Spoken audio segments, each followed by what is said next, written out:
Hello दोस्तों, आज फिर से एक नया टॉपिक के बारे में जिसका नाम है बेड सोर। बेड सोर बहुत सारे अदर नेम भी होते हैं। तो बेड सोर के बारे में बात करें तो बेड सोर का दूसरा नाम क्या होता है? डेकोबाइटिक अल्सर। क्या होता है?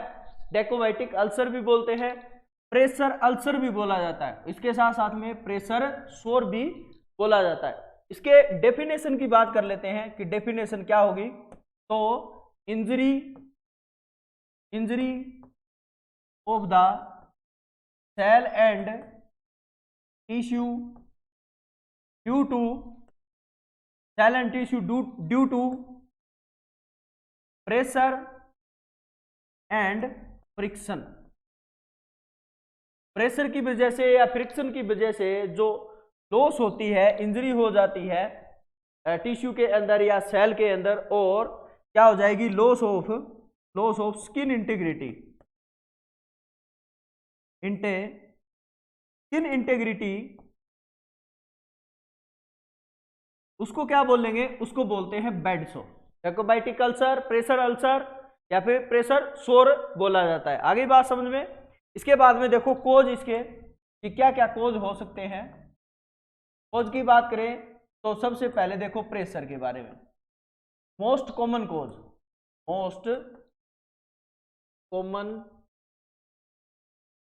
एग्जाम में पूछा जाने वाला क्वेश्चन। इसके साथ साथ में फ्रिक्शन, मॉइस्चर, नमीपन, ठीक है, मॉइस्चर वगैरह है, ये भी क्या होता है? इसका कोज रहता है। आगे बात समझ में। इसके बाद में देखो रिस्क फैक्टर क्या क्या होते हैं। Risk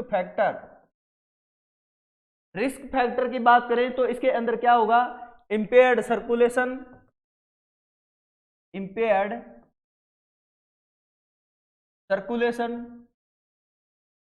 diabetes mellitus patient, TM का पेशेंट हो, डायबिटीज मेलाइटिस का पेशेंट हो। इसके साथ साथ में पैरालिसिस,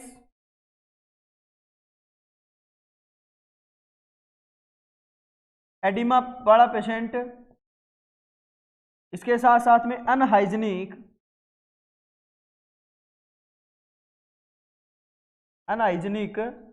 कंडीशन।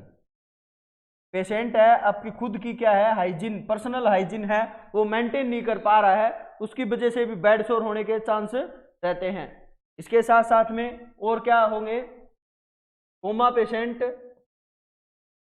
वाले पेशेंट में हो सकता है। इसके बाद में और क्या हो सकता है? Urinary incontinence.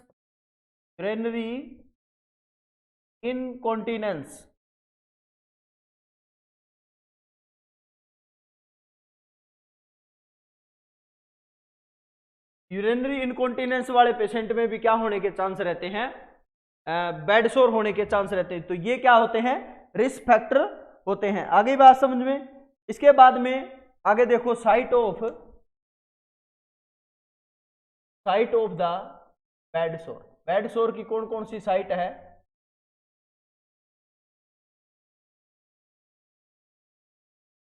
तो सबसे पहले देखो prone supine position. Supine position में क्या हो सकता है? ऑक्सीपिटल पार्ट, हेड का ऑक्सीपिटल पार्ट। इसके साथ साथ में स्कैपुला शोल्डर का बैक साइड वाला पार्ट है स्कैपुला। इसके साथ साथ में और क्या होगा? एल्बो जॉइंट,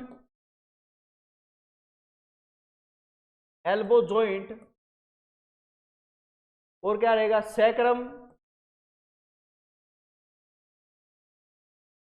बटक्स और हील्स। ठीक है, ये क्या होते हैं? ये सुपाइन पोजीशन के जब पेशेंट सुपाइन पोजीशन में है तो ये क्या रहती है? साइट। अगर मोस्ट कॉमन पूछे तो सैक्रम। अगर इसमें मोस्ट कॉमन पूछे तो क्या करना है आपको? सैक्रम करना है। आगे बात समझ में। इसके बाद में आगे देखो प्रोन पोजीशन में पर्सन की जो हेड है वो वन साइड क्या रहेगा? टर्न रहता है। तो इसके लिए कौन कौन सी साइट होती है? जैसे ईयर, 6, इसके साथ साथ में फीमेल पेशेंट है तो उसमें क्या रहेगा, ब्रेस्ट, और मेल पेशेंट है तो इसमें क्या रहेगा, पेरिनियल एरिया, पेरिनियल एरिया, ठीक है। और क्या रहेगा, एक्रोमियम process of the, एक्रोमियम process of the shoulder joint, shoulder का एक्रोमियम प्रोसेस, ये जो प्रोसेस रहते हैं ये दोनों साइड वाले, ये एक्रोमियम प्रोसेस रहते हैं, ये भी क्या रहते हैं, इसमें प्रोन पोजीशन में रहते हैं। नी जॉइंट, ठीक है, side of the ankle joint, ankle joint का साइड, ये क्या रहते हैं, प्रोन पोजीशन में क्या रहते हैं, बेड सोर होने के चांस रहते हैं इन साइड पे। के बाद में देखो लेटरल पोजीशन, लेटरल पोजीशन में कहां कहां पे रहेंगे, तो लेटरल पोजीशन की बात करें तो वही ear, 6, side of the shoulder joint,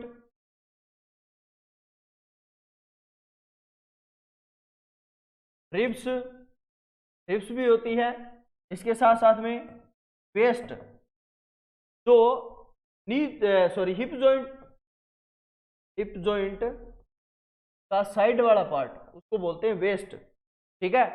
इसके साथ साथ में side of knee joint,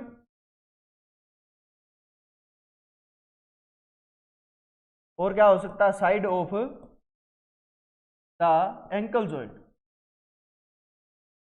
ankle joint का भी क्या हो सकता है, साइड होता है। आगे बात समझ में, ये था अलग अलग पोजीशन में मोस्ट कॉमन साइट जहां से क्या होते हैं, बेड सोर होते हैं। आगे बात समझ में, इसके बाद में आगे बात करने वाले हैं stage of the, stage of bed सोर, stage of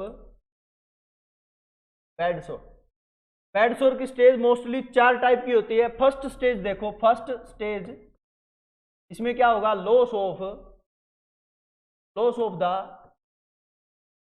epidermis layer of skin, इसमें क्या हो जाता है, स्किन की जो लेयर है एपिडर्मिस वाली वो क्या हो जाती है, लॉस हो जाती है।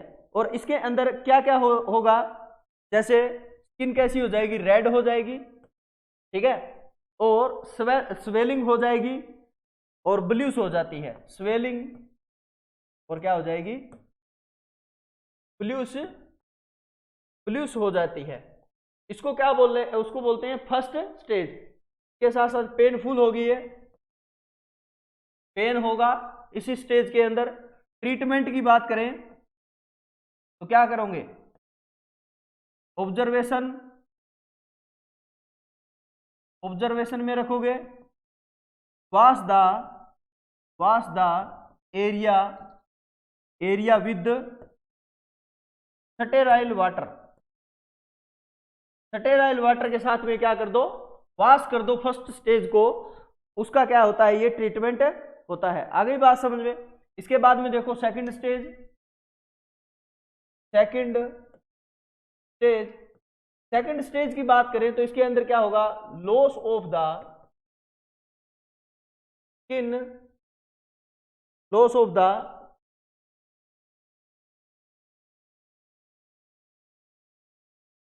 loss of the epidermis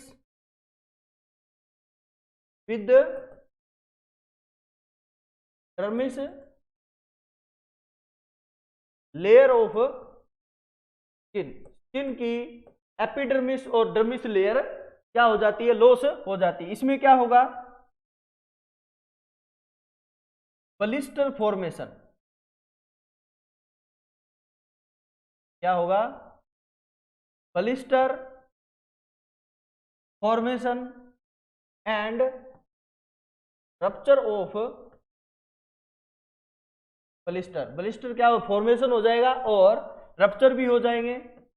severe painful रहेगा ये, अगर पेनफुल बात करें तो ये क्या रहेगा, सीवियर पेनफुल रहता है। आगे बात समझ में, इसके बाद में ट्रीटमेंट की बात करें इसका, कि ट्रीटमेंट कैसे करेंगे,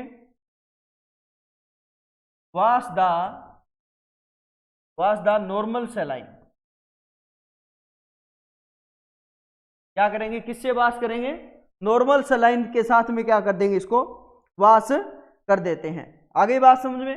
इसके बाद में third stage,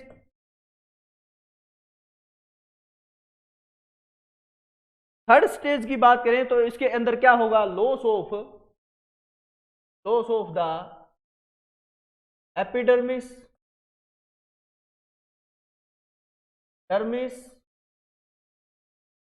with subcutaneous tissue, subcutaneous tissue भी क्या हो जाते हैं, इसमें लॉस हो जाते हैं। इसके साथ और क्या रहेगा, पेनलेस स्टेज ऑफ बेड सोर, पेनलेस स्टेज होती है ये बेड सोर की। इसमें अपने क्या करेंगे, अगर कलर की बात करें इसका तो कलर रहेगा ब्लैक कलर, इस स्टेज का क्या रहेगा, ब्लैक व्हाइटिश कलर रहता है, ऐसा कलर ब्लैक व्हाइटिश कलर, ठीक है। ट्रीटमेंट की बात करें तो इसका ट्रीटमेंट कैसे करेंगे, तो wash the wound with antibiotic solution और administer the oral and IV antibiotic. IV antibiotic और ओरल एंटीबायोटिक देते हैं पेशेंट को। तो ऐसी स्टेज कौन सी होगी, फोर्थ स्टेज होती है। इसके साथ साथ में और क्या करेंगे, रिमूव द डेड टिश्यू को क्या कर दो, रिमूव कर दो। आगे बात समझ में। इसके बाद में आगे देखो, फोर्थ स्टेज की बात करें तो क्या होगा, the epidermis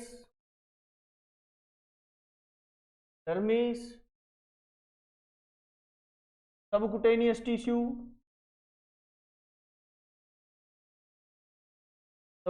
tissue with bone and muscles भी क्या हो जाते हैं, डिस्ट्रक्शन हो जाते हैं।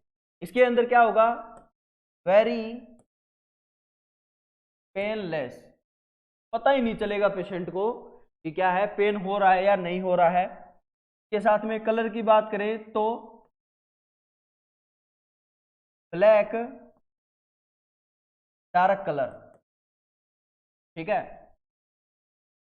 सेंटर के बीच में क्या होगा, व्हाइट कलर का, ठीक है। बीच में क्या है, बोन वगैरह दिखाई देती है, तो व्हाइट कलर का आपको सेंटर में बीच में से क्या दिखाई देगा, व्हाइट कलर का दिखाई देता है। इसके साथ साथ में फॉर्मेशन ऑफ एस्चर का क्या हो जाता है, इसमें फॉर्मेशन हो जाता है। डेड टिश्यू को क्या बोलते हैं, एस्चर बोला जाता है। आगे बात समझ में। इसके अंदर अपने क्या करते हैं, ट्रीटमेंट। तो ट्रीटमेंट की बात करें तो इसके अंदर क्या रहेगा, given the patient light therapy. आगे अपने ट्रीटमेंट में दोबारा बात करने वाले हैं लाइट थेरेपी क्या है, और क्या करेंगे, given the patient antibiotic therapy and insulin therapy. इसमें क्या देते हैं, इंसुलिन थेरेपी भी देते हैं। इसमें डायरेक्ट वुंड के ऊपर जो घाव बना हुआ है उसके ऊपर डायरेक्ट इंसुलिन डालते हैं। बताएंगे आपको कैसे डालते हैं। आगे बात समझो, ये क्या था, ये है 4 स्टेज इसकी बेड सोर की। इसके बाद में देखो असेसमेंट स्केल। असेसमेंट स्केल की बात करें तो इसके अंदर एक स्केल यूज करते हैं, ब्रांडन स्केल। कौन सा, ब्रांडन स्केल। एग्जाम में पूछा जाता है, याद रखना कौन सा स्केल, ब्रांडन स्केल यूज करते हैं। और ब्रांडन स्केल की बात करें तो इसके अंदर नॉर्मल रेंज जो नॉर्मल जो स्कोर रहता है वो रहेगा, नॉर्मल स्कोर 6 to 23। कितना रहेगा? 6 to 23 क्या रहता है? नॉर्मल स्कोर रहता है। इसके बाद में देखो पैरामीटर कौन कौन से होंगे, पैरामीटर और मिनिमम स्कोर, मिनिमम स्कोर और maximum score, maximum score, minimum maximum score या फिर पैरामीटर, कि कौन कौन से पैरामीटर रहेंगे। तो इसके अंदर देखो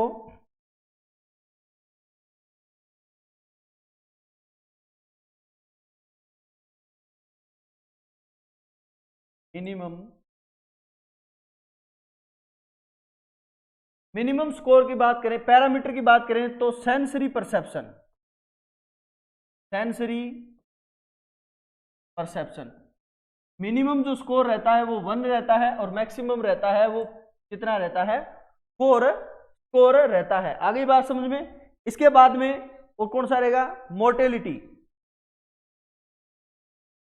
मोर्टेलिटी, मिनिमम स्कोर रहता है 1 और मैक्सिमम स्कोर रहता है 4। मैक्सिमम स्कोर कितना रहेगा? 4 रहता है। एक्टिविटी, एक्टिविटी मिनिमम 1 और इसका भी क्या रहेगा? 4 रहता है। इसके बाद में फ्रिक्शन, फ्रिक्शन में बात करें तो मिनिमम स्कोर 1 और मैक्सिमम कितना रहेगा? 3 स्कोर रहेगा। Very very important. इसके बाद में न्यूट्रिएंट, न्यूट्रिशन, न्यूट्रिशन मिनिमम 1 और मैक्सिमम कितना रहेगा? 4। इसके बाद में मॉइस्चर, मिनिमम स्कोर रहेगा 1 और मैक्सिमम कितना रहेगा? 4। देख लो सभी को, इसको जोड़ोगे तो कितना है? 6 और इसको जोड़ोगे तो कितना आएगा? 23। तो ये रहा नॉर्मल जो रेंज रहती है वो कितनी रहेगी? 6 to 23 रहती है। आगे बात समझ में। तो ये क्या था? ये था ब्रांडन स्केल। और ब्रांडन स्केल के बारे में और बात कर लेते हैं कि इतना कितना स्कोर आने से कितनी वैल्यू रहती है। तो लेस देन 9 स्कोर आता है तो क्या रहेगा? Very very severe risk of the bad, बहुत ज्यादा सीवियर कंडीशन है जिसके अंदर कितना वैल्यू आ रही है? Less than 9। 10 to 12, अगर 10 to 12 स्कोर है तो क्या रहेगा? High risk, high risk of bad score. Bad score के कितने हैं? 10 to 12। अगर स्कोर आ रहा है तो हाई स्कोर क्या रहता है? हाई रिस्क रहता है। 13 to 14 स्कोर ये क्या रहेगा? Moderate, moderate risk of bad score. Bad score का क्या है? मॉडरेट रिस्क है। इसके बाद में 15 to 18, 15 to 18 स्कोर आ रहा है तो क्या है? Mild, mild risk of bad score. Bad score का क्या है? माइल्ड रिस्क है। और अगर मोर देन 18 आ रहा है स्कोर तो इसका मीनिंग है no risk of, no risk of the bad. Bad score का क्या नहीं है? कोई भी रिस्क नहीं है। तो ये एग्जाम में पूछा जाता है कौन कौन सा। अगर लेस देन 9 है तो बहुत ज्यादा सीवियर कंडीशन है, और 10 to 12 है तो सीवियर रिस्क है, 13 to 14 है तो मॉडरेट है, 15 to 18 है तो क्या है? माइल्ड है, और मोर देन 18 है तो इसका मीनिंग है कि उस पेशेंट को कोई रिस्क नहीं है। इसके बाद में देखो प्रिवेंशन, प्रिवेंशन ऑफ बैड सोर। बैड सोर के प्रिवेंशन की बात करें तो इसके अंदर क्या होगा? Change the position every 2 hour. हर 2 घंटे में क्या करना है? पेशेंट की पोजीशन को क्या करना है? चेंज करना है। इसके साथ साथ में apply the air bags, sorry apply the air matters supply कर दो। इसके साथ साथ में क्यूशन बैग जो आते हैं, वाटर बैग आते हैं, वाटर बैग, क्यूशन बैग वो होते हैं जिसके अंदर क्या है, इसको बोल सकते हो आप एयर पिल्लो को क्या बोल सकते हो, क्यूशन बैग, या फिर एयर पिल्लो, वाटर बैग्स वगैरह, या फिर इसको क्या बोल सकते हो, वाटर पिल्लो। ये क्या आते हैं, प्रिवेंशन करवा सकते हैं। इसके साथ साथ में मसाजिंग और पाउडरिंग, इससे क्या कर सकते हो आप, प्रिवेंट कर सकते हो बेड सोर को। इसके बाद में देखो ट्रीटमेंट ऑफ द बेड सोर का ट्रीटमेंट कैसे करते हैं, तो आपको बता दिया। फर्स्ट स्टेज में क्या कर रहे थे, फर्स्ट स्टेज में अपने कर रहे थे स्टेराइल वाटर से वॉश, स्टेराइल वाटर से क्या कर रहे थे, वॉश कर रहे थे किसको, वुंड को, ठीक है, स्टेराइल वाटर। सेकंड स्टेज में कर रहे थे नॉर्मल सलाइन से वॉश, एनएस जो वाटर आता है उससे साफ कर मतलब वुंड को वॉश कर रहे थे। थर्ड स्टेज में एंटीबायोटिक थेरेपी,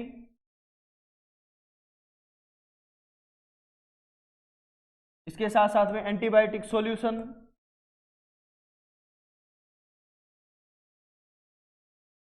पेशेंट को दे रहे थे। फोर्थ स्टेज में क्या कर रहे थे, डेड टिश्यू को रिमूव कर रहे थे, और क्या कर रहे थे, विद एंटीबायोटिक थेरेपी, पेशेंट को एंटीबायोटिक थेरेपी चला रहे थे और साथ में क्या कर रहे थे, डेड टिश्यू को रिमूव कर रहे थे। इसके साथ साथ में, ये तो मैंने पहले बता ही दिया था। अब देखो लाइट थेरेपी में क्या करेंगे, यूज करते हैं 100 वाट का बल्ब, क्या करते हैं, बल्ब 100 वाट का क्या होना चाहिए, बल्ब होना चाहिए। अगर टाइम की बात करें तो 10 मिनट, क्या कर दो, 10 मिनट तक। डिस्टेंस की बात करें, डिस्टेंस बिटवीन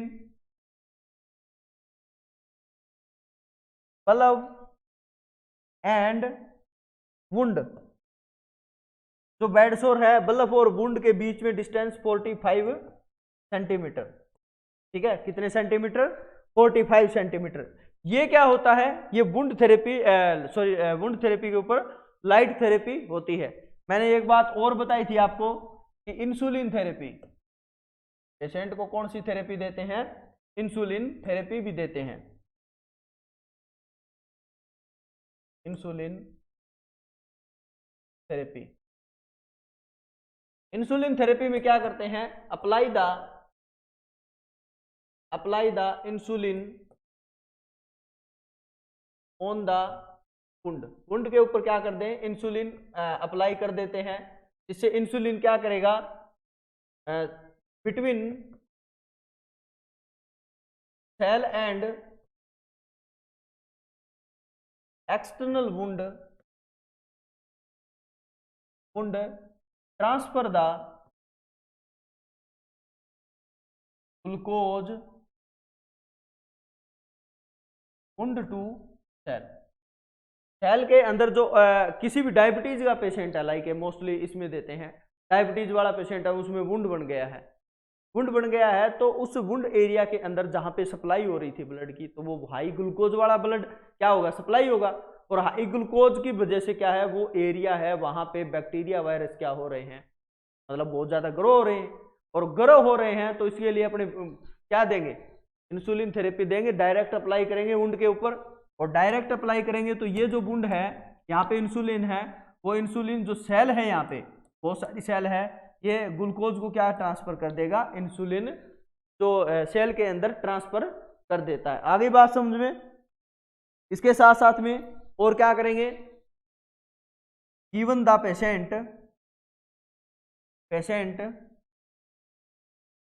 पेशेंट को क्या करते हैं, vitamin C and protein diet. Patient को क्या दे दो, कौन सी डाइट दे दो, विटामिन सी और प्रोटीन डाइट, जिससे क्या हो, रिहेबिलिटेशन हो सके, है ना। इसके साथ साथ में और क्या देंगे, अप्लाई द जिंक